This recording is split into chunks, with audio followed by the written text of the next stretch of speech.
So guys, for the first step, you're going to head over to search and type in edit power plan. Click on it. And then once you're on this, you're going to click on power options. And now you're going to click on show additional plans.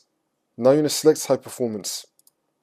And now for the next step, you're going to head over to search and type in adjust the appearance and performance of Windows. Click on it. And then once this comes up, you're going to select adjust for best performance, which will now unselect everything. Now once everything's been unselected, you now want to click on custom. And then once you select custom, you now want to tick show thumbnails instead of icons. You're going to tick this. And then you're going to tick smooth edges of screen fonts. So you're going to tick both of these, untick everything else, and then click on OK.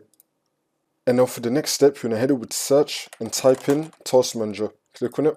And now you're going to click on more details. And then once this comes up, you're going to go to the startup tab. You want to disable all the applications that you do not want to start when your computer turns on. So you want to look under status. So if it says enabled for you right here, it means that these applications are going to start when your computer turns on. In my case, I do not want Microsoft Edge to start when my computer turns on, so I'm going to click on it and then click on disable. So you want to repeat that for the applications that you do not want to start when your computer turns on. And this will now fix your problem.